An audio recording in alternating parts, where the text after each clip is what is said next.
There's so much transactional stuff out there. It's funny because I've been talking about that to a friend of mine for about a year now, that I struggle with people who have transactional friendships. Right. Or, people that have transactional relationships. And I know that I have them as well, and that there is a place for them, but that the people in my life that are not a transactional friendship or transactional relationship, I need to invest more time and energy and caring into. Yeah. From the business capital of the world, the Big Apple, New York's Middle Tennessee, it says here. Yeah. Sounds riveting. This is the Mostly Middle Tennessee Business Podcast, a podcast about Middle Tennessee business owners and professionals. Mostly. Yes. Thank you to my opinionated voice guy, Mr. Matt Wilson. Check his podcast out. Mostly Marketing. He does a great job with that. A name of which I may have borrowed a few things for this podcast. Yes, this is the Mostly Middle Tennessee Business Podcast, formerly known as the What's Your Problem Podcast. It is a podcast for Middle Tennessee business owners and professionals. We talk about their stories, their origins, their challenges, struggles, and triumphs. Check us out. This is a video and audio podcast. Go to MMTBP.com. Otherwise known as Mostly Middle Tennessee Business Podcast.com, which is a mouthful. So I've truncated it. Big word. Look it up. MMTBP.com. And of course, I'm dieting. Well, not dieting. I'm changing my lifestyle and how I eat. So that involves a lot of chocolate protein shakes, which affect your voice. I am your host, Jim McCarthy, with JimMcCarthyVoiceovers.com. And if it sounds like right now, if you want a really raspy read, I can do it for you. And of course, it'syourshow.co. If you want a podcast like this, check us out, reach out, and we'll make sure we can accommodate your needs and tell you what you need to do and not do. So moving on, today I've got a good friend of mine, known her since 2005. Almost 19 years. I know. Yeah. Since almost 19 years. Yeah. You've been through house buying with us. You've been through us creating a family, hospital visits. Me buying houses, divorces. How many houses have you bought? Only 2. Yeah. But I guess I should say who you are. I mean, we know each other, so I assume that everybody knows us. I know. Sherri Hildreth. Hi. Who is the area's premier hairstylist, hairdresser. Is that not a good term, hairdresser, or is that kind of, you just expect people to call you that? I mean, I'm good with either one. I mean, when I started doing hair back in the, dinosaur ages, people called them beauty operators. Beautician. Is that not beauty operator? Yes. Really? The older women who were closer to retiring in the first salon that I worked at, that did the shampoos and sets 8 hours a day, 5 days a week, were called beauty operators. Do you have a beauty parlor, as it were? I have a hair salon. A hair salon? I do. You don't want to call it a parlor? What is a parlor? I don't know. You should put you have the little thing outside that indicates it's a barber shop, the barber? I do not have the little spinny post. What is that thing called? I don't know. You don't know? I don't know. But I mean, what makes a barber different than what you do? Is it mostly for men barbers? I mean, I can give you the technical answer for that. And sure. That's barbers are licensed to use straight blade razors on the skin. Oh, really? And that's an additional little bit of hours that you have to learn how to do that or that you have to take to learn how to do that safely. That's a sharp blade. It is a sharp blade. I do get my face shaved every now and then. That is my indulgence day. It is a fabulous indulgence. It really is. Mm-hmm. I enjoy it. So we're going to get on, before we get into all things we're going to get into all things Dad Joke Challenge. Yes. Which you don't have to know the jokes. Ed Fox tells the jokes. He's the actual sponsor.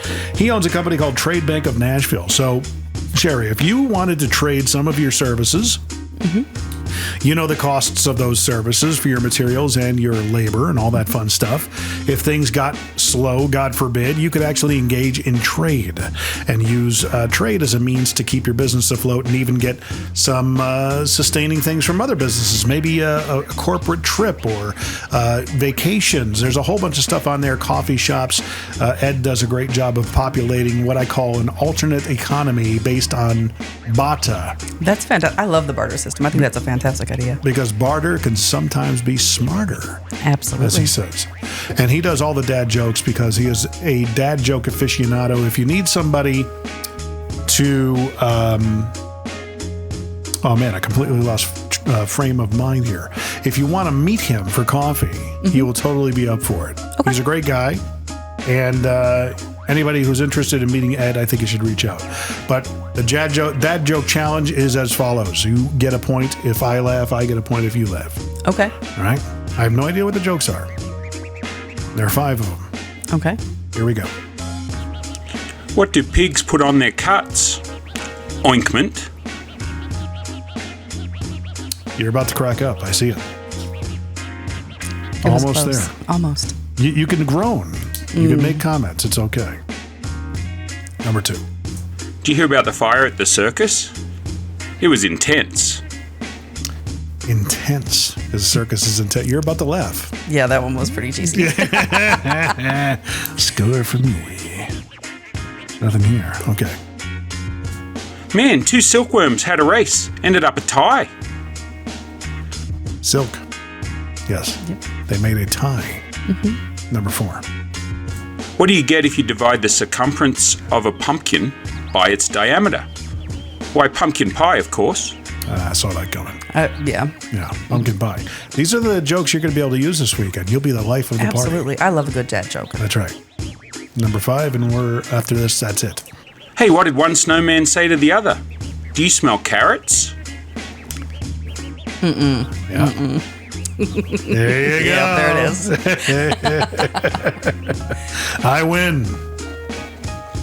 You get that one. I love a dad joke. I always say, if you're familiar with Stephen Wright from back in the day, he pretty much was the originator of the dad joke. Yeah. And everybody loved that dry, witty, Absolutely. punny If humor. it makes you groan and then laugh, it's Right. fabulous. Right. Everybody kind of wonders about the dad joke challenge, and they realize, well, it wasn't that bad. Yeah. No. Yeah. So, anyway, check him out. All the details are in the description. Ed Fox, Trade Bank of Nashville, for all your bartering needs. Check him out. And of course, like I said, hit him up. You can find him on LinkedIn and everything. And I think you could find him through the links I post. You could actually, he'll totally grab lunch or coffee, something with you. He's a great guy to know. And he has that Aussie accent, as you could hear. So, getting into all things you. All things me. What spurred this career of yours? What were kind of like your upbringings, and what opportunities did you have? Because you came from the Great White North. I did. I came Yeah. from northern Wisconsin. That's right.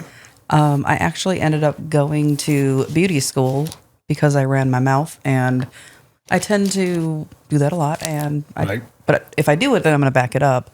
And so I was working with someone that was inherently the laziest human being I'd ever met in my life. And they were changing our hours at work, and she didn't want to work those hours. And so she said, let's go back to school.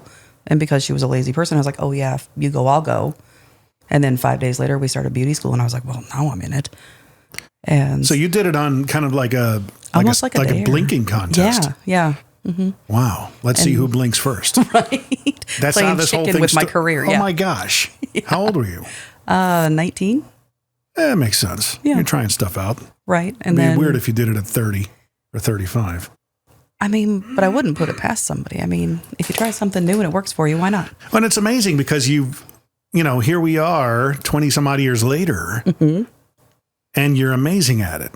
It was like you just kind of haphazardly stepped into something that fits magically, amazingly. Absolutely. And even the first 5 years that I was doing hair, I was going back to school trying to get a degree in business because I really thought this was what I was going to do until I got a big girl job. Right. And then 5 years into it, I was making good money and I had a great schedule, and it was my big girl job. I mean, at one point I had even put my notice in and was going to quit and go into another industry. And what industry was that? it was still a busy beauty industry, but I was going to be a rep for a cosmetics line. Is that the one that we both know? No. Okay, different one. It was in my early 20s before I moved down here. Okay. And, I was terrible at doing hair because I was brand new and still learning, and very frustrated and wanted to give up. And so, I put my notice in at the salon and had accepted a job and all of that. And my clients came in my last day and they were like, absolutely not. Right. So I stuck with it, and it's been almost 24 years now. So, I mean, did you ever have doubts in your mind? Like, I'm not sure if I'm supposed to be doing this. Do I like doing this? absolutely. I mean, there's even, one day a year that goes absolutely horrifically wrong. And I'm like, oh, I need a new job. I'm too old for this. Right. I can't keep up with the trends, whatever that looks like. But, everybody has those days. And then you pick it up and move on the next day. Is that a big part of it? Keeping up with, do certain trends recycle? I mean, yes, trends very much recycle. Are there infinite things you can do with hair, pretty much? Yeah. Once you have the basics down, yes. There's, there are definitely very structured rules in how to do hair. And then everything on top of that is the details, and learning how to provide the details in a way that sets your work apart is really what it's all about. Right. But you didn't branch out on your own in your own business. Well, in this business, you can work for a salon that's owned by somebody else, but you have to rent the chair. Is that Correct. typically how it's done? So there's kind of three different levels. You can work for a salon that provides commission. Yeah. So you make a percentage of whatever you bring in. And then there are salons that rent chairs out. So you're in a big salon, but you're renting just your specific space. And then there's complete self-employment, where you have a salon of your own or a suite of your own. That's what you're doing now? Yes. So did you start doing the commission thing at first? I did. Is that like the apprenticeship journeyman level kind of? It is, but it also was kind of the standard up until probably the last 5 years or so. Right. That you worked in a commission salon and worked your way up through getting higher commissions and charging more money and all of that. But that was the standard up until, like I said, the last 5 to 7 years, where it's kind of shifted more towards self-employment for established stylists. Excuse me. That's fine. So yeah, now it's more. I almost feel like, and I could be wrong on this, but you go to a commission salon to kind of pay your dues, learn your skills, make your mistakes, figure out what your style is, and then once you're established and fully booked and all of that, people tend to go into a booth rental or salon rental situation. So learning the fundamentals and finding your voice, so to speak, which is stuff that I talk about with voiceover and podcasting. You got to understand the fundamentals of what a voiceover is, and, even with podcasting, being a host and interviewer and things of that nature, understanding your quirks, your verbal crutches, things like tics and things like that, Absolutely. But how long does it take for you? Did it take for you to graduate from a commission structure to just you kind of renting the chair? How long was that season? That was a long season for me because I started so many years ago, and self-employment didn't really become a thing in this industry. I've been on my own or renting a chair or my own space since 2018. Oh, really? Mm-hmm. So you were doing it for 13 years when we knew you. Yeah. I was doing it 18, 19 years total. And then as I got to a place where there wasn't a whole lot more of expansion available for me where I was, moved on to something that was a little bit, provided me a little bit more freedom. Just out of curiosity, was 2018 the year that you turned that scary age that we all turn, that we think it was is scary? Not. 2020 was the year I turned the scary age. But right around that area, it was that's interesting, because you were 38. Yep. Now that I just revealed your age. That's interesting, because I have a theory that people's lives take a shift around that age. So I have a theory that it happens at 37. Well, I think it begins. Yes. It did for me at 37. Yeah. That's for Where sure. being balanced in your career and the life that you have outside of it becomes more important than kind of climbing that ladder to hit all of these benchmarks, that when you get there, you're still exhausted and you're still overwhelmed and you're just searching for the next one. And at that age was when I started being like, you know what? I want to go run a Tough Mudder. I want to spend time with my family. I want to be able to travel and do all these things. So that's when I started shifting into being on my own, doing my own thing. Was it scary? Terrifying. Really? Yes. But how long did that last? And did you, after you realized it wasn't so bad, did you say, crap, I should have done this? Yes. Right, okay. So terrifying was the first 4 weeks. And I tell any commission stylist who comes to me, because I mentor a lot of stylists and things, and when they come to me about making the shift, that week 3 is the scariest week when you move out onto your own, because the first week you're in chaos. Like your insides are like, they're melting. You can't figure out how much product do I need to buy? Have I missed getting a hold of anybody? All of that fun stuff. And so the first week or two you spend doing that. And then the third week's quiet. And your 4-week clients haven't come in for their appointments or found you yet. You've done the switch of the beginning of people, but there's that third week where it was really quiet. And I was so scared. I signed up to drive for a rideshare company. And fortunately, by the time the appointment came to have my car inspected, because you had to have your vehicle inspected to make sure it was safe, I was into the 4th week and all of a sudden was booked right back up to where I had been and everything was fine. Right. And then it was, I should have done this years ago. Right. But that third week of being on your own is terrifying. Absolutely. But I mean, did you have at least a buffer saved up to kind of weather? Yeah, I did. Yeah. I did. It was a switch that I had been planning on making for a few months. So I had a little bit built up that I could count on, but it was also I'm somebody who's very like structured in making sure that all of that stuff's taken care of. And if week 3 is an indicator of how this is going to be in the future, what am I going to do? Right. Do I need it back up? Which I didn't, thankfully, but even when you make that shift, are you not allowed to reach out to your current clientele? So, no. Okay. So you have to leave and it's up to them to find you. Yeah. Really? The place that I left had kind of rules where you weren't supposed to associate with your clients outside of work. They weren't supposed to have your phone number. Right. You shouldn't be friends on social media, all of that kind of thing. And I found that in commission salons in the South, that tends to be the salons consider the clients the salon's clients and not necessarily the stylist clients. Right. And so we weren't supposed to be reaching out to people or telling people where we were going or what we were doing. So yeah, I found that really weird when I moved here because that's not the way it is up north. Right. Up north, there's enough to go around and the salon Should celebrates. be enough to go around here. There is. Everybody's hair grows. Yeah. And everybody wants what they don't have. Right. So, yeah. So getting out onto your own, how are people finding out about you?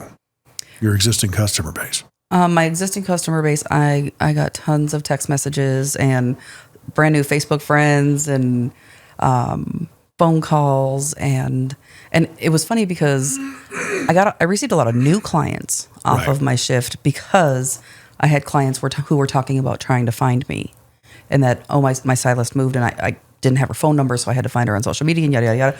Well, your hair looks great. Who do you go to? Does she have room for more people? Right. So it ended up being even a bigger boost for me than I anticipated. But yeah, it was a scary little time. But you got through it. Absolutely. You remember, I don't know if you were really present with us when I had to go through my period. I think me and Court were like definitely still engaging, but we go through times where I see you guys all the time and then I don't see you guys forever. I know. So We got to fix that. I know. We live a mile apart. Hey, Middle Tennessee electricians, handy women and men, and just those of you needing better commercial LED lighting solutions. Yeah, I know, there's so many of you. I have to tell you, there's another option than just the big orange and blue box stores now. Try j2lighting.com. At j2lighting.com, we have the latest technology in all types of commercial LED lighting, from UFO high base, droppers, area lights and shoe boxes, right on down to a slimline wall pack that doesn't look like a fist coming off the wall like most other wall packs do. You get what I'm saying, right? Many of our fixtures are wattage and color temperature selectable, which means you have more control over the brightness and appearance in your dark spaces. Check us out at j2lighting.com for a great local source for your commercial LED lighting ideas, even full color light show dreams. Yeah, totally. That's the letter J and number 2 lighting.com. j2lighting.com. Why do we not hang out more? I don't know. Is it me? Is it something that I do? Do I smell? It's me. It's me. Yeah. I'm the problem. It's me. You're busy. Yeah. See, that's what kind of happened with us. And just for those of you who don't know, Sherri and my wife are great friends. Mm-hmm. And first and foremost, we're friends through a salon you both worked at. Yep. My wife was a massage therapist there. Mm-hmm. And we've stayed, you've been like an extension of the family ever since. Absolutely. Through thick and thin, man. Yes. I mean, you even, you went through a divorce at one point with Mr. Ken. With Mr. Ken. Yeah, you're still on good terms with him, though. Absolutely. He's a wonderful human being. And then, was that different for you as well? Kind of that whole time of life, or you're still working commission at that point? I was still working commission at that point, and that was a chaotic time of life. Yeah. I was working full time, and I was running karaoke at the time 4 or 5 nights a week, and playing in a band, and life was crazy and busy, and there wasn't a whole lot of time to process anything or to stay close in the connections that I had, because it was just kind of trying to figure out what was next. Right. So you're very your ambition is quite notable.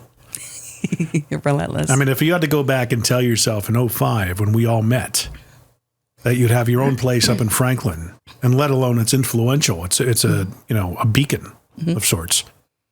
I mean, would you be like, you're out of your mind? Yeah, absolutely. Did you come from an entrepreneurial background at all? No. I think that my mother gave me a fantastic work ethic. Yeah. My sister has it too, my brother too. And so being financially independent and having a career that was important to me and that I loved, instead of having just to trudge through work every single day, has always been important. No, absolutely. I did not think that this was going to be where I was going to end up. Right. Back in 2005. But I mean, even up in your upbringing, what if you had stayed up there, what was going to be the path for you? Was there more opportunity down here than up there? Oh, absolutely. Yeah. Okay. I'm from a really small town. The closest city has less than 30,000 people in it. And, I loved the place that I worked up there. I still go see them on occasion when I get up there. Yeah. But there's not a lot of growth in general up there. So, I don't think that I would have had the opportunities up there or the network up there or anything that I do down here to be in the position that I'm in now. What are some of the key takeaways you've learned? Because I would imagine when you made the jump, the amount of knowledge, the amount of wisdom that you've gained must have been tremendous. Absolutely. So what are some of the takeaways in the last 5-6 years that really stand out for you? Like I said, learning to balance my life. The first lady that I rented a chair from, her name's Lisa, and she's a wonderful human being. And I vividly remember having a night, it was in November, and her and I were the last ones in the salon. And, she asked me how I was doing. And I said, I can't wait till January. In January, I'm going to go down to 4 days a week, because at that point in time, I was working 10 to 12 hours a day, 5 days a week. And I'm going to go down to 4 days a week and hope that, I can manage it with my clientele and all of that. And she said, you need to do that tomorrow. Yeah. And I was like, are you crazy? What? Like, why? And she said, stylists need 3 days off a week. You need a day to manage your house. You need a day to run your errands. And you need a day to recover from taking on everybody's emotions that you've taken on all week. Oh, wow. Yeah. Because you're like a therapist. Right. Everybody that walks in unloads everything. Good, bad, ugly, sad, tragic, funny, all of it. Now that they're watching this, do you want them to stop? Absolutely not. Absolutely not. Oh my gosh, Jim, it's such a dirge. Right? No, Sarah, and I think she was on here a few weeks ago. Yeah. She was in one Bread day. lady. The bread lady, yes. Yeah. She was in one day, and she gave me my favorite compliment I've ever had my whole entire life about my salon itself. And she was like, I love coming into this place. She's like, it's like steel magnolias with cussing and tequila. And I was like, I love that. I love that people feel like they can come in and be comfortable where they're at in life. There's something about getting your hair cut and just kvetching, just pontificating, philosophizing, if that's even a word, because barbershops were centers for that too. Absolutely. And I think that it's a place where, for whatever the period of time that you're there is, there's nothing else on the planet that you really can do. Yeah. Unless you're bringing a laptop in and answering emails and things like that. Otherwise, this is your space to take care of yourself. Right. And that's You're forced, you can't even look at your phone. Right. You got to hold your head still. I go to Louis Barber for my haircuts now that I have hair again. It's so weird that you have hair. Is it weird? It is. I mean, because you knew me when I had a kind of a buzz cut. That's what I was doing back then. You had it forever. And then I shaved it completely bald. Right. And it's good hair. Like, it looks nice. Yeah, thank you. Yeah. It's just amazing. I don't know what else I need to be doing with it. I mean, I've been using the pomade. Is that what it's called? Good. I mean, pomade or paste or clay, there's a bunch of options. The gel is a bit much. The gel is a bit crispy. Yeah. Yeah. Yeah. I look like I have a bulletproof head if I apply the gel. 1998 came back and they want their hair. 98, 88, 78. Gosh. Yep. Yeah, but I mean, it's crazy to even say how just the social influence. Now at Louise Barber, I have no idea what they're saying. So, because they're speaking different languages. Oh, that's cool. I don't really get that effect of engaging in conversation of, whatever the topic may be. Interesting. I feel like that would be difficult. I mean, I don't know what I'm missing. Right. You know what I mean? Well, and I feel like that when I get my nails done, but also I don't sit still often, so I'm typically trying to not fall asleep because I've sat still for 10 minutes. So, I mean, is there a toll it takes on your body after a time? I mean, you're using the hands a lot and everything. Yeah, but I mean, if you take care of yourself, I work out and I've taken a lot of classes on how to hold my body properly so that I'm not dealing with carpal tunnel and I'm not dealing with bad knees and a bad back. I have good mats underneath my chairs. I work in tennis shoes every single day. I'm not one of those hairdressers that ever is in heels or any of that. What is up with that? Is that just an image thing? I feel like it's an image thing, or it's a kind of a influence thing, you know, where you want to project what you want to attract. Yeah. Which I totally understand. But I'm old and I want to be able to continue to work. So because if you're old, that means I'm old. I know, because aren't you 4 years older than me? I think so. Yeah. I'm not old. Okay, fair. Yeah. Then I'm a baby. You're so not old. You have a lot of people that look up to you. Mm-hmm. You've become an influence in that sphere, and you attract a lot of talent, potential talent in the sphere, correct? Yes. How does that work as well? I mean, you get a lot of people hitting you up that want to come under your wing. Yeah, and it's fun because I've got a new assistant. She's been with me for about 6 months. And I have an intern now who is in college taking business classes, but her end goal is to own salons. So she comes and shadows a couple of days a week. And it's a lot of fun. It's a lot of fun to help make the dots connect for people who haven't gone through all of the things and don't see the end goal yet. Right. So I love it. It's fantastic. And I travel around and teach hair color classes and product knowledge classes and all of that all over the place. And even this weekend on Saturday, I drove up to Cookeville and had a class and loved it. And Tennessee Tech? No, it was in a salon. I primarily in salons teaching the line that I carry. Just out of curiosity, was a salon off of a trampoline jump park place? It was not. Okay. We have a job going in at a trampoline amusement park. That's fun. And there's a salon next to it. Okay. So we always walked next to it, and I was like, oh, look at that, a salon. Yeah. It's the only salon in Cookeville. Clarksville or Cookeville? Cookeville. Oh, yeah. That's where we were. Yep. You talk about business acumen and going to, getting a business degree. What were some of the things that you had to learn over the years, and was there mentors that came alongside you that helped with that as far as reading financials and how to do things?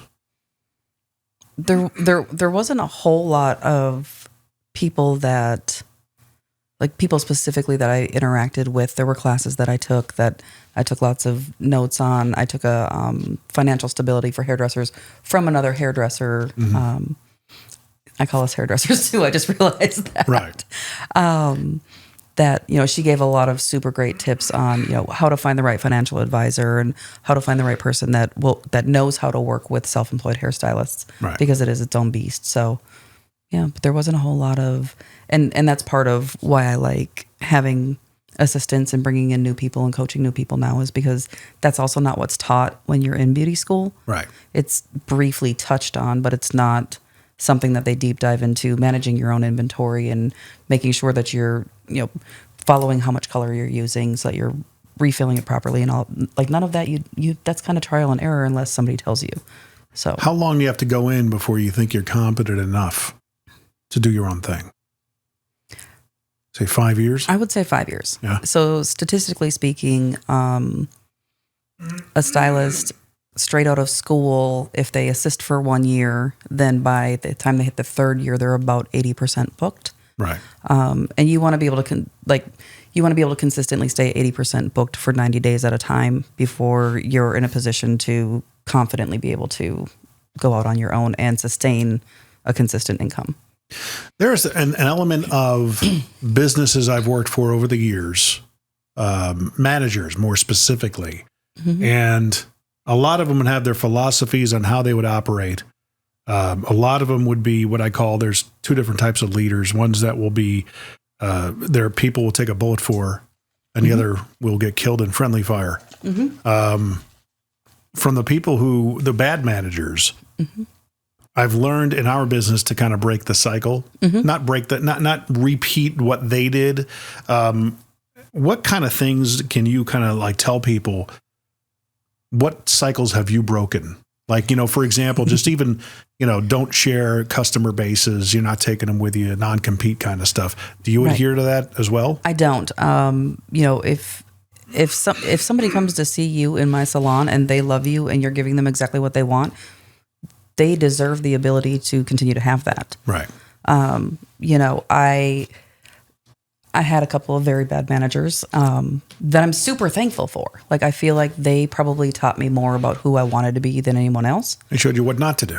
Absolutely. Yeah. And how not to appreciate people, Right. How to make people feel valued and make people feel like their life outside of those doors are important. Right. Because that was something that I struggled with the last place that I worked, was that we didn't feel as though anything was important outside of what was happening in the salon. So, yeah, I think I'm probably more grateful for them than I am for the great managers who taught me how to love people. Right. Create a culture of a healthy culture. Yeah, absolutely. Versus one that's, fear-based. Yeah. We've all been there. We all have.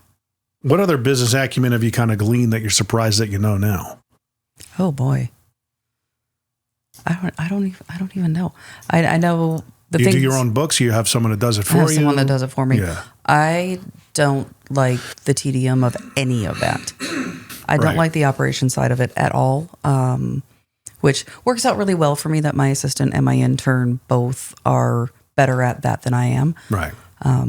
My intern, she's wonderful. She came in and redid all of my spreadsheets for my inventory and got the master lists from corporate so that I knew what was missing, or she figured out what was missing so I could get it in. And I think that that's super helpful too, because I'm learning from her as much as she's learning from me, but I'm also learning to trust the people in my space that have the ability to do things I don't want to do or I'm not able to do. And You're surrounding yourself with the people who know how. Absolutely. Yeah. Yeah. You don't do much social media. I don't. It's all word of mouth. It's all word of mouth. Which I guess is how all these businesses are built. Even most of the trades are done that way. I think so. I think, and I'm very fortunate to be in a position where word of mouth has provided me an amazing career. I have fantastic contacts and fantastic friends, and thousands of pictures on my phone that I should be putting on. So I have great intentions and terrible follow through with it. But I think that going to a place based on what you see on social media is going for a vibe versus the talent and skill available to you. Because as a hairstylist, I know that I can make anything look good for a picture. Right. Even if I completely mess it up, I can curl it or wave it or style it or do something to make it look the way that I want it to look. I'm very big on, does it still look good that your next appointment, when you come back and you just need it refreshed, you should still be happy with it. Right. Right. And not just a one and done. No. And not just something you can live with for 3 weeks and at 4 you're dying to get in, but at 4 weeks, I need my roots done, but it still looks good. It's still doing what I want it to. Now, are the kids, the younger people that are getting into it, I call mine the kids. Right. But you've got an intern and an assistant, one of whom is going to college for business. Any particular reason why? Are you finding a different attitude towards trades today than 20 years ago? It's funny because it's kind of 50-50. Even I had a doctor's appointment early this morning, and she said, her and I were just chatting back and forth. She's been my doctor forever. She's like, I think my younger daughter is going to be a stylist. Yeah. And she's like, you know, as long as she finds something she loves, I love that for her. And I was like, good for you. Because there was a stigma that went along with it. Oh, for absolutely. Years. And there still is to a point. Really? Yeah, absolutely. And it's kind of one of those fun things that I appreciate that people underestimate the intelligence of hairdressers. Right. Because realistically, because we spend so much time with people and we spend so much time involved in people's emotions and self-worth, that we have more influence over people than the stigma allows for. And I think that's hilarious. Is that the stigma? Is that there was a lack of intelligence? Oh, yeah. Because back in, you know, the 50s and 60s, if you didn't go to college as a female, you were going to be a secretary or a hairdresser. Right. And that was kind of what you did if you couldn't make it. And now in 2023, you can do it and, you know, work 4 days a week and have a fantastic life outside of there and still be able to maintain, you know, what you want out of your career and your life. Now, moving forward, what is it that you want to do? What does this business look like in 10 years? So for me, what it looks like in 10 years is I recently built out the space next door to mine. Yeah. You know, I teach a lot, like I said, I teach a lot of classes, and this trend towards self-employment has been wonderful. But when I'm teaching classes in salon suites or at our showroom where people who are self-employed and working by themselves will come together for classes, I'm hearing a lot of, they love being self-employed. They don't like being alone. Right. They miss the coworkers and the fun of the team and the clients and the joking and the laughing and having somebody to bounce ideas off, or, you know, does this look good? What do you think of this toner? All of those questions that when you're in a room by yourself, you don't have anyone to ask. And so I built out the space next door to mine and put 3 chairs in there. And like, I'm actively looking for a couple of people who are self-employed and miss their coworkers. Yeah. And want to grab their 2 favorite, because we all have them. We all have our favorite people that we've ever worked with that, you know, if I could bring them back in, there's 2 of them for me personally, that if I could bring them back in and work with them for the rest of my life, I'd be perfectly happy. Right. And so I built out a space to help somebody else do that, because I feel like that's important. Does that feel like that first season of going into self-employment on your own? It does. Because there's a little risk. There is a little risk, yeah. Expand, you're paying for that space. Yes, had to buy all the furniture and pay the rent and do all the things. Yeah. And yeah, it's a little scary, but it's also, I very, very firmly believe that that's what I was supposed to do next now. Right. I was very unsure at the beginning. It's scary, but not as scary. Right. And it's still manageable. You're used to scary at this point. I like scary a little bit. Yeah, you've dove into the deep end of the pool and it was okay. Yeah. And now you're diving again, but it's a little, I could touch bottom. Yeah.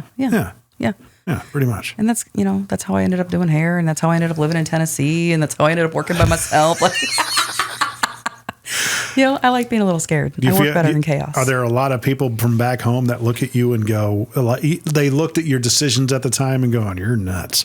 Oh, and now they see it and they go, oh man. Oh yeah. Really? Has that happened? Yeah. I feel like it was, like, my family was super, super supportive of me moving. Yeah. But they were also like, we'll see you in a couple of years. Right. Yeah. Right. Like, go do your thing and we'll see you when you get home, kind of thing. And, nope. Right. 19 years later. And now, like, number one, and I think it's the most hilarious thing on the planet, is that I'm the halfway point, essentially, between home and Disney.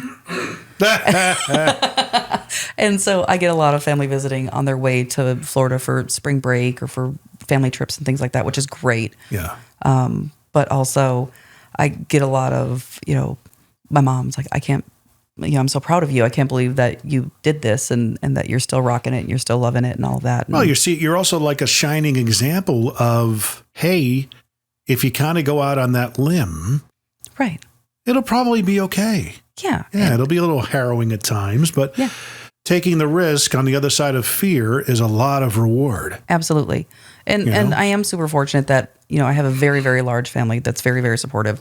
And so there has always been, I mean, even, you know, building out this second space, there's always been this thing of, you know, they're not going to let me fail. Yeah. You know, if I need them, if I fall, if I, you know, whatever I need, they're going to be there to pick me up and cheer me on and dust me off and all of the things. And that's any one of them. I could call an aunt, an uncle, a cousin, whomever, and all of them are behind me. So, your family. Yes, absolutely. Well, of course, you got us too. Absolutely. Yeah. You do. I mean, relationships run deep. Yes. Yeah. And that's kudos to you. Thanks. That's definitely a feather in your cap because there's so much transactional stuff out there. It's funny because I've been talking about that to a friend of mine for about a year now, that I struggle with people who have transactional friendships. Right. Or, people that have transactional relationships. And I know that I have them as well, and that there is a place for them, but that the people in my life that are not a transactional friendship or transactional relationship, I need to invest more time and energy and caring into. Yeah. So, yeah. What about self-care as a service approach? Like, what if instead of it being a buy-sell type of thing, maybe it's a subscription? You ever think about how do you innovate this space? So there's been a little bit of that's kind of rumblings of it around our industry. Like I knew a stylist a few years ago who had essentially a membership. And so his clients paid X amount of dollars a month, and I don't know what it was, but it covered whatever their service was for the year. And I think that that's fantastic. I have clients that will, pay in, installments and things like that. And I'm perfectly cool with that. Yeah. And I think that there's some validity to that. I think that there's some untapped potential there. But again, the operational side of things is not the side that I excel at. Right. I'm great at having the ideas of them, but not necessarily knowing how to bring them to fruition. Execute. Mm-hmm. Do you have, other than past managers and such, are there mentors in the industry that you can kind of go to that? Mm-hmm. Absolutely. Yeah. I've got. You're kind of at the level that you can do that. Yeah. Right? Mm-hmm. Yeah. From a personal branding standpoint, what else can you possibly, have you thought of other things that I guess, dare I say passive income? Because it's not really always all that passive. Right. Which, as much as some of the people out there selling courses on it might tell you, there's still work involved. Right. And as much fun as it sounds like, and that's kind of the thing with the space next door is, I've got it set up so that I ideally would make some passive income off of it. Right. But that it also comes with the stress and the headache and the worry and all of the things and the extra inventory and all of that. So, I am fortunate that I do have a lot of fantastic mentors in the industry that I can call at any time and be like, hey, so what do you think of this? Right. And they're going to think about the parts of it that I don't, because again, the operational stuff is not my jam, but see, I would imagine that even like with your talents, a lot of your, I guess, secondary, tertiary income streams derive from instruction, training, correct, things of that nature going, because your superpowers are what? Color, your knowledge of coloring. What else? Help me relationships. out. Relationship My building. superpowers are color and relationships. Okay.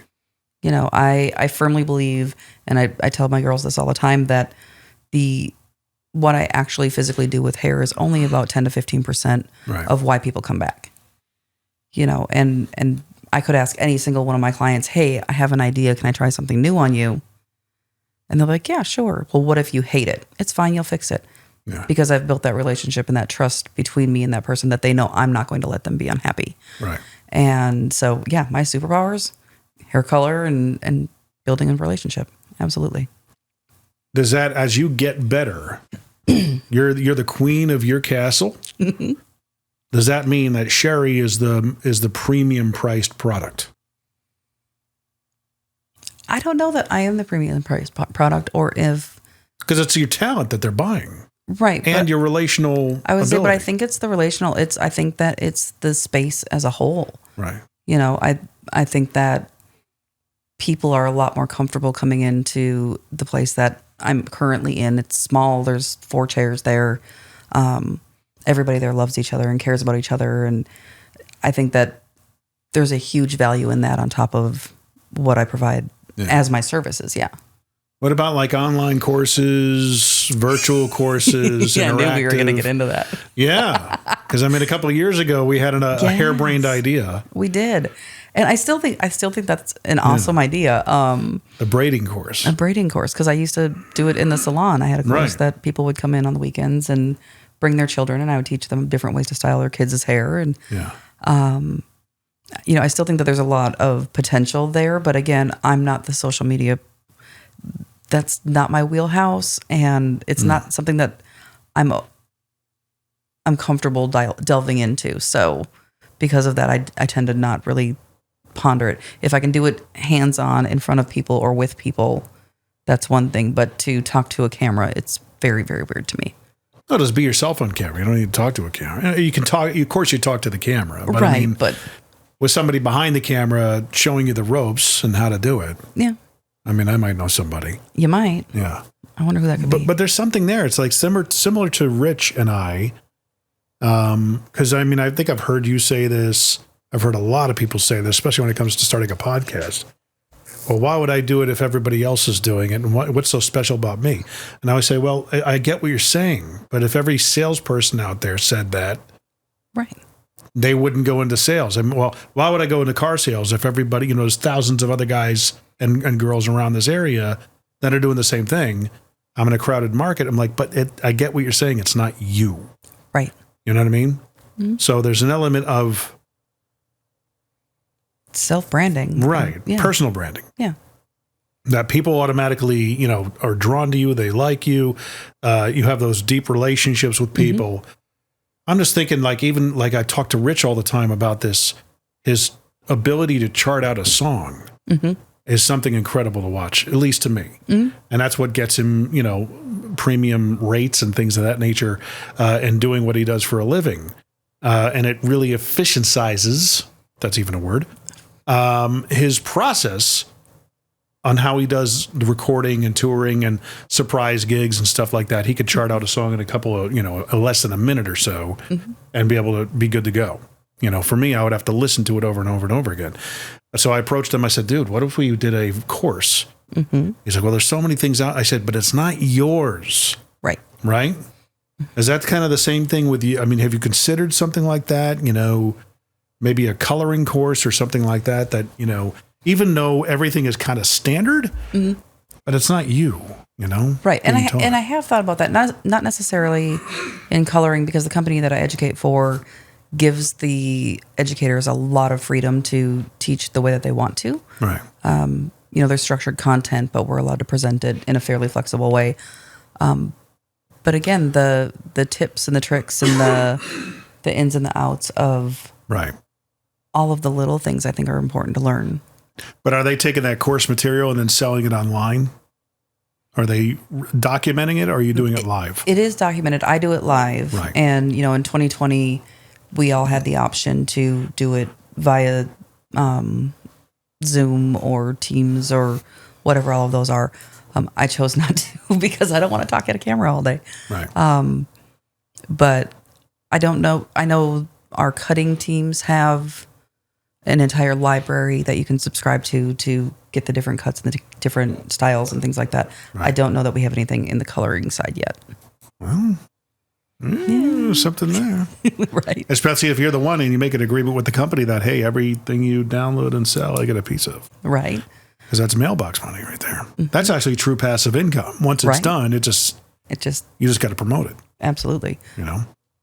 But so if you had to really pursue, of course, relationship building, you can do a whole course on that, on proper etiquette and things of that nature. But as far as the technical side, you could do a whole course on coloring if need be. Yeah. Yeah. I mean, I could do a whole course on coloring in my sleep, probably. Right. But yeah. That's something to think about. It is. Maybe that's what we need to do. The braiding thing is, I liked it because it could be a video series, and then if somebody wants to come to the live events, that's a premium. Yeah, I think that. I mean, I've always thought it was a fantastic idea. Yeah. The actual doing it is weird to me. Right. Yeah. What was our split on that? Was it 60-40 or 50-50? I don't remember. I think it was 50-50. If you had to go back and tell yourself in 2005 something very key, what would it be?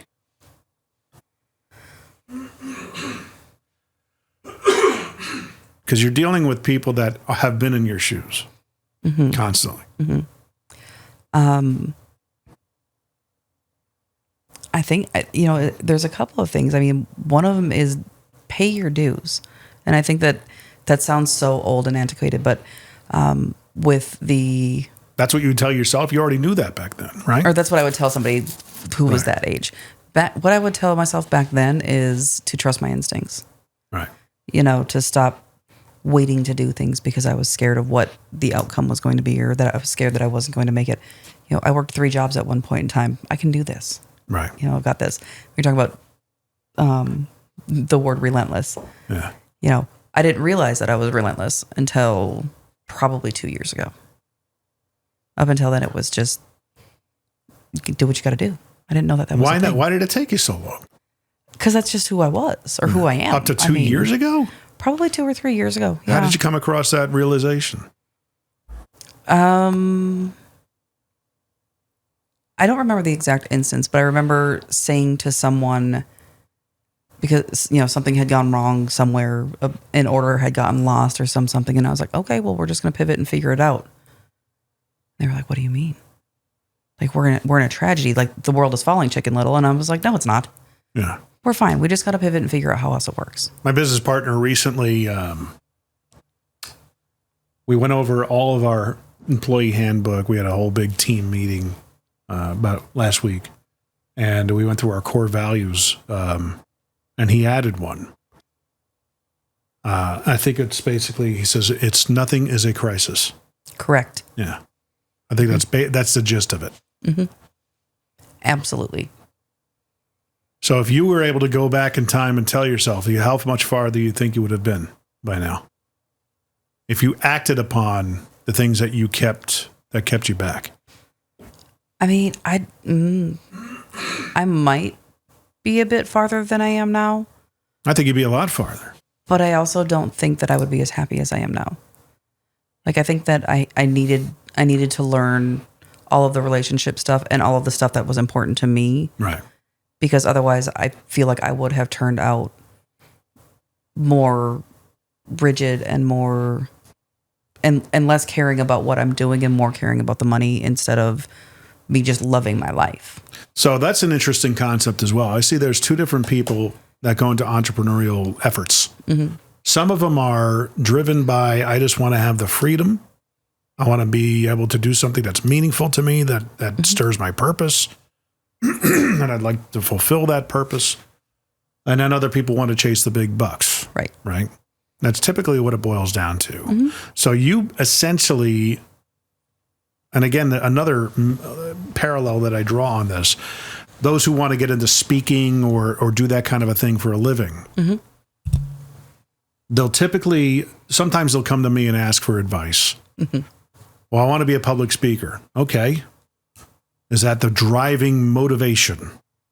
Right. Or are you going to build something that around a concept right. that creates a gravitational pull and attracts a community? And then by proxy, the speaking engagements come because of that. Right. Because of what you believe in. Mm-hmm. Similar kind of concept. I mean, that's absolutely what you've done.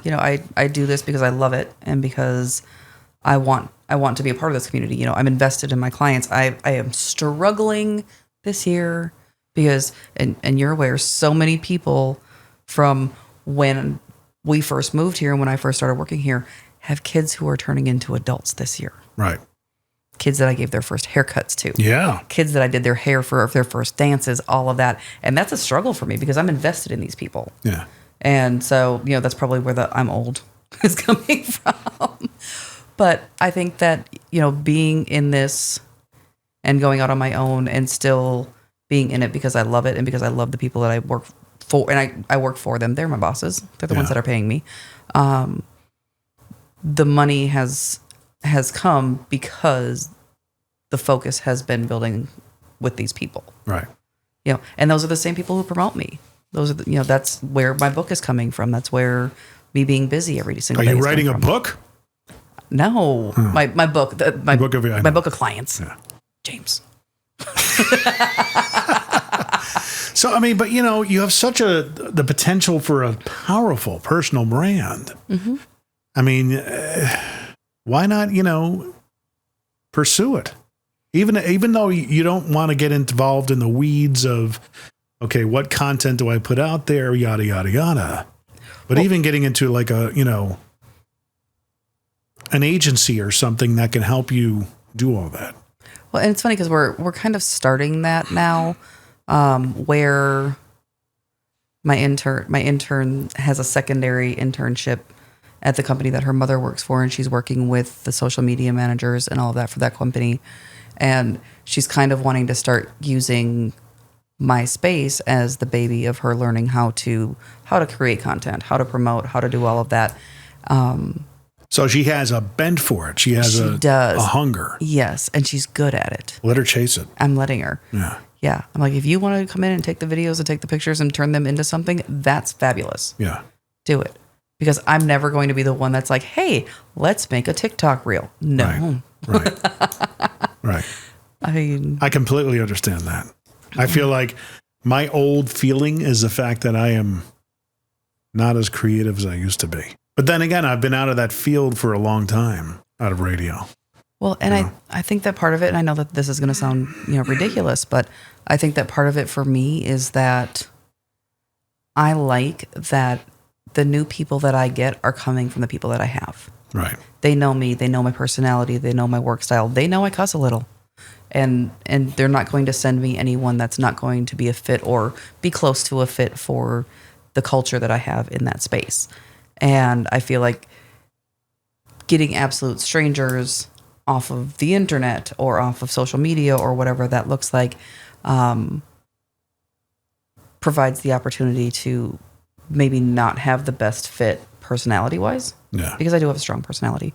I know you're shocked. You're type A. Do you think I am? Oh, yeah. Oh, I never thought I was type A. I mean, it's your dominant personality for sure. Mm-hmm. I am a dominant personality.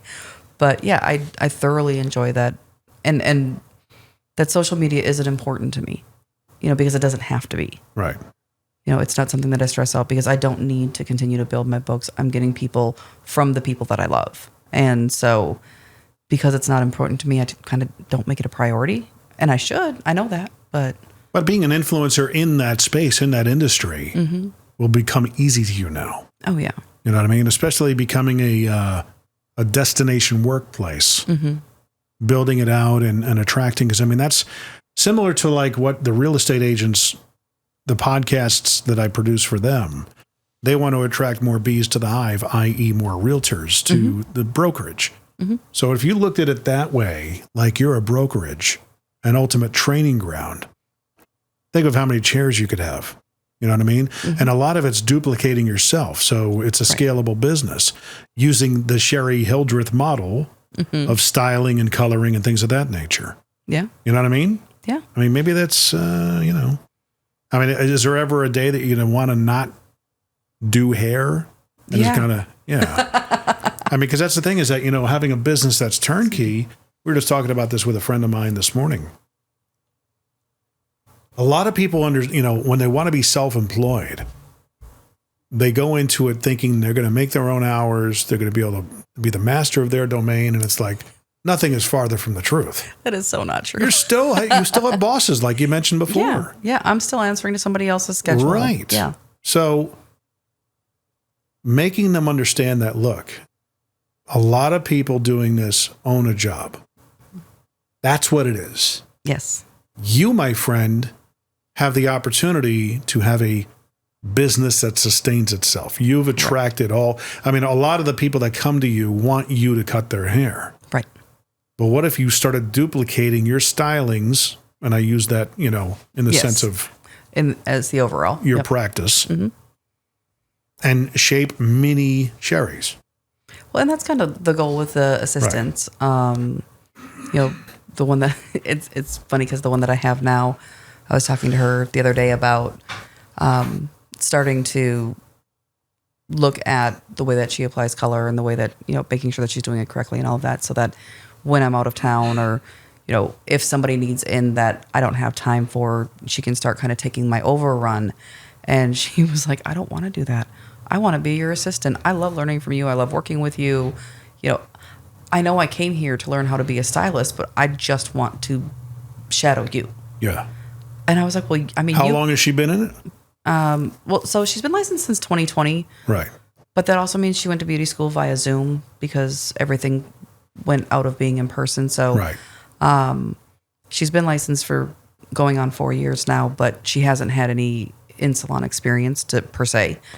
So she's been with me for 6 months. She's fabulous. Like, I truly adore her. But it's probably going to be a little bit before she's comfortable skill-wise, moving beyond just the basics. Which is fine. Yeah, absolutely. But eventually it's also letting them know that, look, your aspiration in life should not be being my assistant. Right. You know? I know it's fun. I have a great time working with you. But, our goal is to move you forward and help you build a career that you can sustain. Yeah. And then you can work in the chair next to me and pay me rent. But I mean, what is that? Building that all up, especially if they have a bountiful business for themselves, the inescapability of what you do is the fact that you've got such a book of business that what happens when you want to start ramping down? You know what I mean? Right. And which is going to happen. You're going to want to do more traveling. Absolutely. And that's kind of that's kind of the balance of what we're starting to do now is as we start working on her skill, she can start taking I don't want to say the easier clients, because it's not necessarily that they're easier clients, but they're easier skills. Right. I've got quite a few clients who come in every 2 weeks and just get, their roots retouched and a blow dry. Right. That's something that once I know that her timing and her skill level is there, she can take those on days that I'm not working and start building up her book that way. My last assistant does a lot of the children of my clients. Right. Gave them their first highlights. And as they've grown, they've become clients of hers, so that she's building her book off of me being able to still sustain mine. Right. Yeah. And at the same time, you're running around training people and they're leaning on you for stuff. So is there, again, getting back to the 10-year question, have we defined a vision more? We have. Ideally, in my head, which is always a fun place to be. It's like a circus up there. But it's building out the little spaces for people to work together and build what they want. What about even product launching, things of that nature? I haven't really thought about product launching. I love the line that I carry. I love the line that I work with. Well, give them a shout out. It's Avedas? It's Devon-S. Devon-S. Devon-S. Okay. I've never heard of them. They're a family-owned line out of Italy. Okay. And and they brought you over there yet? They have not. They just brought me to the Dominican Republic. I just got back the night before the rain. That you're good at. You show your pictures of all the places all the places I go. Yeah. That don't help you build your business. It looks like you're playing all the time, which is fine. Right, and it was wonderful. It was the first time in the 20 years that they've been in North America that they got the sales and the education team all together in one place for all of North America. Right. And it was wonderful. We had the artistic directors, we had the CEO, we had all the things for a couple of days. I won a trip to Germany while we were there. Nice. They do a hair show somewhere different in the world every year. It's called Worldwide Hair Tour. And I won a team building thing, and there was a ticket to Worldwide Hair Tour in there. So I get to do that this year. Right. But yeah, they're a fantastic company. I love the line. They're based around sustainable beauty. They're a certified B Corporation. All of the wonderful things for the world that you want it to be. So, is there distribution and everything set over here? There is. So, I work for a distributor. I'm contracted through the distributor to teach. Shout out to Modern Salon Services. They're amazing. And then, they're all over the country, and that's who they are all getting together, is the sales reps from all the distributions and then all the educators. But how do you get involved with that where you're now a voice, like a brand ambassador? You know what I mean? I'm looking for different avenues to monetize that, sustain you, as we get into our 50s. Right. Because Courtney may not know this or agree with it. She's gonna know now. Idea for, going into our 50s, man, I want to get an RV. I want to see the country. If I become part of a Huey Lewis and the News tribute band, I'll have my drums in the basement of the RV and, Oh, I can't wait to come see you play. Go to the gigs. They just played here at 3rd and Lindsley this past Saturday night. So they're well established. I just had them on the podcast a couple of days last week. Awesome. I'm telling you, you've got to go see that band that I was telling you about earlier. What's it called? 8-track band. And they're playing East Side Bowl on February 9th. Well, this may come out after that, but Yeah. Well, and you'll be going to New York that weekend. We're going to be, I think we're going to be in New York that weekend. You will be, because I'll be watching your kids. That's a Friday. It is a Friday. Okay. Yep. Because the 11th is the Super Bowl. Yes. You're sticking around and hanging out with the Super Bowl with us or what? I have no idea. I'm going to your house for dinner to find out. I'm talking to your wife tonight. That's right. Uh-huh. Oh, very cool. Yeah. I forgot about that. So I'm gonna corrupt the other two. That's fine. I don't. I was thinking the other day, I don't know, I'm not sure how much more you can corrupt them.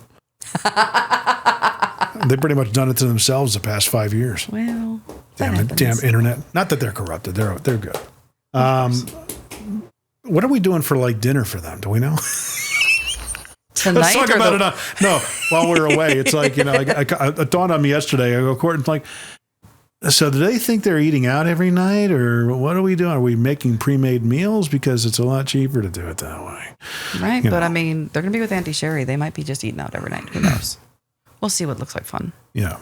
That gets expensive. I know. Especially with Spencer. He's like, I know I just had Sonic. Let's order it again with have ice cream. That's what he does. That happens. So moving forward. Got a lot of food for thought. Yeah.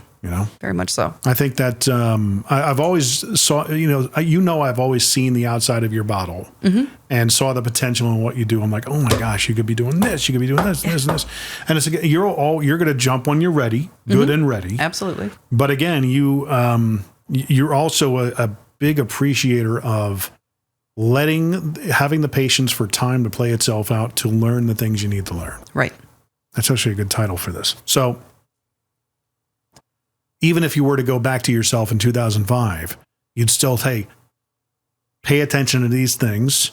The timing of everything's going to work out. Yep. Would you have made the jump to be like what you're doing now a little bit earlier at all? Because, how long were you thinking about that? It's funny because as soon as week 4 was over and everything was stabilized, I was like, man, I should have done this forever ago. Right. I should have done this but years how long ago. ago? I don't know. From that point. Probably 5 years before that. So you would have jumped in 13. Had I known that I was going to be okay, absolutely. Yeah. Do I think that had I jumped in 13, would have been okay? Probably not. Right. I was still growing up and learning what was a priority to me and what I wanted out of my life. That makes sense. I had an idea, a harebrained idea to do my own thing in 13. Mm-hmm. I got out of radio. That was my exit from radio year. I went and worked for another company before I jumped into the car business. The other company came out of nowhere, hired me, gave me everything I wanted, lasted 2.5 months. First job I was ever fired from. And I came home and I was like, I could probably do my own thing. And Courtney was like, no, you need to go into the car business. I'm not sure. I'm not emotionally prepared for that yet. And I'm like, you're right. I ended up going to the car business, but ended up being one of the best educational experiences of my life. Absolutely. Gave me much more confidence in my own skin. Mm-hmm. Because I don't know if you know this about me. I lived with a tremendous amount of bad self-esteem in my 20s, 30s, because I never had a college degree. Right. Yeah. Did you have that as well? I did, and it's funny because one of probably my favorite conversations that I've had in the last 5 years or so with clients is one of my longtime clients, and I absolutely adore the whole entire family. He has 2 children. One has graduated from college, and one is about to graduate from college this year. And he'd come in one day, and we were talking and laughing, and he got real serious all of a sudden. And he's not generally a serious person. And I'm like, what's going on? And he says, I really wish I would have encouraged my kids to follow what makes them happy.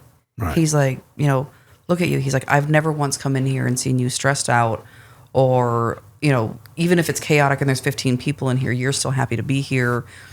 My daughter's, and she was a freshman in college at the time. She doesn't know what she wants to do with her life, but she's going here because this is my alma mater and this is where her brother went. And so this is the steps we expected her to follow. This is what's expected of you? Yes. Oh, wow. And he goes, and I kind of wish I would have said, what do you actually want to do? Right. And, I'm super fortunate that, my parents were always like, you do you. Yeah. You be the spicy whirlwind you want to be. Right. Because there's an element of brilliance to that. There is. Yeah, because you got to be open to the fact of whatever the kid wants to do. Mm-hmm. That's their thing. That was the thing with me. Yeah. My parents were like, "What are you doing? Radio? What the heck is this?" Right. But that was me. Yeah. And I really feel like that conversation with that client healed a lot of that kind of imposter syndrome. Like, I can't be successful because I didn't have a college degree, when he's wishing that he hadn't pushed his kids so far that was the only option. Yeah. You know, and he's an How long extraordinary. ago did that happen? Probably, I mean, since 2018, since I've been where I'm at now. So you had not an imposter syndrome, but a bad self-esteem. Based on the whole, I don't have a college degree. Right. And I do hair. Yeah. Double strike. Yes. You're in part of a trade. I Clutch know. my pearls. Right. I'm a huge proponent. Clearly, I have no intelligence. I actually encourage the trades more than I ever thought I have. I do too. I ever would. I do too. And there's such a demand for them. There is a tremendous demand for them. We are really at a shortage, especially in the electrical trades, the plumbing, and all the trades. Guys, if you're listening to this and your kid, you're just hell bent on your kid going to college, if they have a little bit of a bent for a trade, lean into that, because there's an element of you're going to have to ask yourself, why do you want them to go? Is it more important to you or them? That's the question to ask. And there's a huge truth to feeling like a failure as a parent. My failure will be is if my kids get into their 20s and they still have no idea who they are. See, I don't think that would be a failure, because none of us know who we are in our 20s. But not who they are, but I mean, at least like mid-20s. I always tell my kids, your 20s are for falling on your face. Yes. Eating dirt. Yep. It's going to be a challenge. You're not really, it's like, middle school all over again to a certain extent. You don't really know where you fit in. Yeah. There are expectations of you that aren't really fair or very well thought out. There's a whole notion that people from 20 to 37, 40, it's the most miserable part of their lives. Oh, yeah. I know that I was in my late 20s, early 30s before I ever remembered taking a deep breath and being okay with where I was headed. Right. Because your 20s are terrible. It's like being, it really is like middle school again, right? Yeah. I mean, not so much, it wasn't like that for me, because I was already well into my radio journey, and I was established. My confidence came from the fact that I was a pretty big fish in a small pond in Connecticut. Then I made the jump to Vegas. I was a very small fish in a, huge pond. Our ocean. Yes. But that quickly righted itself. I became very influential in my abilities, and then, called upon to help in other areas of the building within about 6 months to a year. Yeah. Because I just sunk my teeth into it. It was my thing. It was in my DNA. That really, and of course, being around the better talent made me a better person, maybe a better at what I did. That's the key, man. But I mean, it didn't occur to me until we came back for a visit to Connecticut, and my brother-in-law was marrying, who is now my sister-in-law now, but at the time, she was in my graduating class in high school, and she did all the quote right things and all. Yes. And she was having we weren't really part of the same circle in high school. We knew of each other. We were always in the same homeroom because of our last names. She was always part of the preppy crowd, and I was always just. I was nebulous. I went around and I had, the mullet, the trench coat, listen to whatever music kind of tickled my fancy. I mean, it would just secretly be maybe some of the hip hop at the time, but I couldn't admit it. Now I just don't care. But I was more of a rock metal guy, right? So music is what really shaped Me too. who you were in high school. We go to this party that she had, inviting all these people that I was always, familiar with them, but never part of their circles. One of them happened to be the class president. And he and I get talking, and how have you been? It's been a long time. It was like a 10 years high school reunion almost. He said, what are you doing? I said, we're visiting out here. We live in Vegas now. I work for Infinity Radio, for a group of radio stations out there. And, money's not all that great, but, I wake up every morning and I love it. It's just a lot of fun. And he goes, I wish I could say that. Right. And why? Oh, I did the whole college thing. I got the corporate job. I make decent money, but I hate getting up every day. And that's just it. Gosh. Why are you chasing someone else's dream? Right. Find out who you are. Right. Right. And make all of the mistakes to figure it out. Because I kind of feel like that's, for me, it's a big thing is find out who you're not. Ooh. You know, find out where your hard lines on who you're not willing to be is. When did you feel like you really realized that?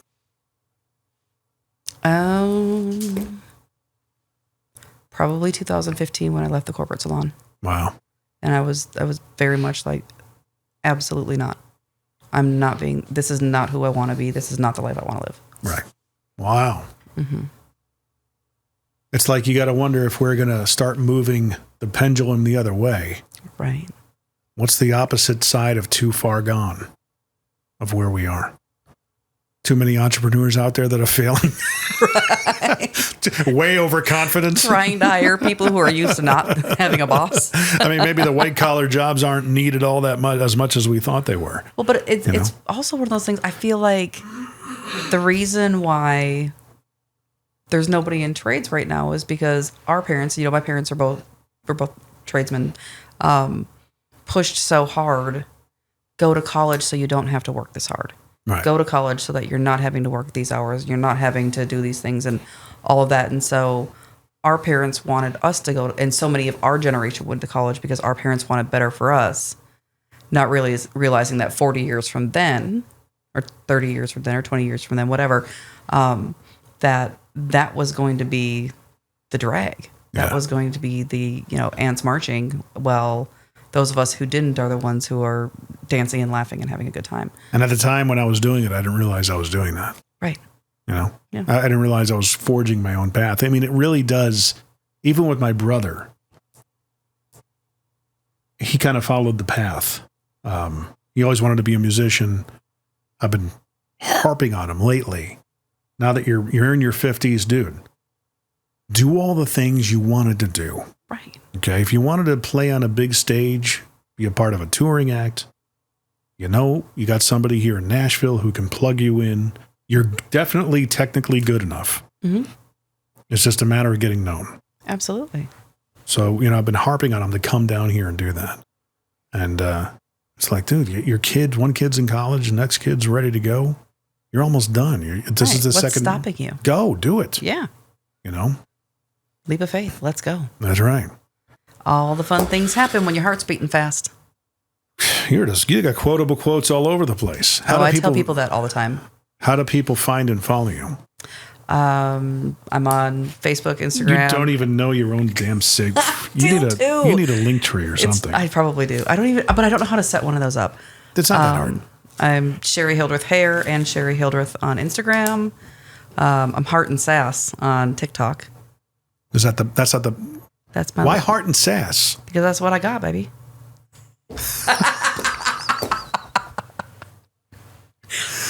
Lots of heart and a little bit of attitude. You got to brand your name. I know.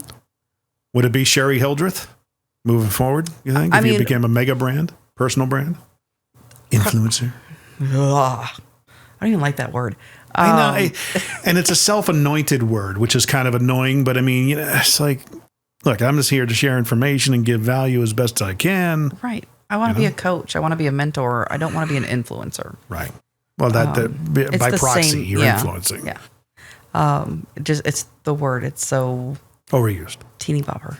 It's like authentic. Yes. Authentic is way overused and it's been bastardized. And literally. I literally flew out the door. No, you didn't. Did ya? And irregardless. Oh, that one annoys me. And unthawed. You don't unthaw anything unless you're throwing it back in the freezer. Wow. That's a thing. That is a thing. Wow. Never thought about that one. Yeah, you thought. Never thought about that one. All right. All right. We're going to wrap it up. For all those things, make sure that we'll put all your contact links in the description, as we always do for all of our guests. And I will make a branded one for TikTok. You really should. I will. You could do so many cool, what cool things could you do on TikTok because there's so much there are electricians out there that are doing entertaining videos on TikTok and have massive audiences. Well, there's got to be, this is a no-brainer for you. Yeah, there's so many. We actually just got a camera for the salon for this because one of the things that we've been talking about is starting a series on the conversations we have with clients that are ridiculous. Ooh, I got a freaking idea. My gosh, this is the whole point of conversation. Yes. Is creative. Well, and this all started with a client of mine. Hey, Amanda. We got into superstitions. Yeah. You know, the old wives' tales that people follow. And one of the things that she said is that it's bad luck to put shoes on a bed. And while I'm not typically like coming home from work and tossing my shoes on my bed, when I'm packing for a trip, I'll put my shoes with my outfit before I put them in the suitcase. And now I can't. Yeah. Now they're all lined up on my nightstand next to my bed because I feel like it's going to be bad luck. I had never heard that before. And now it's fundamentally part of who I am. Wow. Yeah. So that kind of stuff happens all the time in your conversation? All the time. And so I want to be able to record them and post them as these are the things that change who you are without realizing that you're changing who you are. And that's why it's so important for me to have the fun and the culture that I have in that salon, is because things like that happen daily. So if you put a camera that's recording, not almost like a security camera, like what I have up there, that Ring camera. That's what I've got. It's one of those, yeah. Right. You just got to get present audio. You got to get a mic drop down so people can hear you better. I'm going to have to talk to somebody I know about that. I know. I always think logistics. Right? And I don't. So wow, that's interesting, because that could almost be a podcast. Yeah. Put some lavaliers on you and your guest, and off you go. Forget that they're there. Mm-hmm. And just got to get their permission to be on the podcast. Yeah. Well, and a lot of the stories I tell with my guests, or that my guests have told me, they're always, yes, you can tell, just don't use my name. Right. Especially if it's something ridiculous. So, yeah. Well, I mean, if you got into the video production side and wanted to put things out there like that, you can blur their faces and all that stuff. But I'm not sure. I mean, it might cross a line, but it's certainly interesting. Yeah. Wow. Absolutely. Well, and I'm getting ready to start. I've got a thing from corporate, a box of color called the palette that's been sent to me, that I get to create some looks for, and there's a QR code on it and send them back in for them to use in marketing. Use some of my images and things like that. So we're going to start filming for that too, probably next week. Oh, very cool. So, yeah. Do an unboxing video. I did. Did you? Yeah. Nice. That's awesome. It was weird. Glad to hear it. Glad to hear it. So there you go. Follow us if you like the episode, and would please share it out. Absolutely. Let's help Sherri become the social media baroness that she is born to be. Baroness. That's right. I like it. There's a lot of potential there. Absolutely. Follow us at MMTBP.com, otherwise known as Mostly Middle Tennessee Business Podcast.com, but shorter with MMTBP.com. Tell your friends about it right there on the actual website, which is a link tree. There's a link for those people who want to be a guest. They can certainly apply. We'll look it over and everything, and if it's a good match, we'll get them on. We'll make it happen. But all those things that you can find and follow are right there. Sherri, always a pleasure. You too, Jim.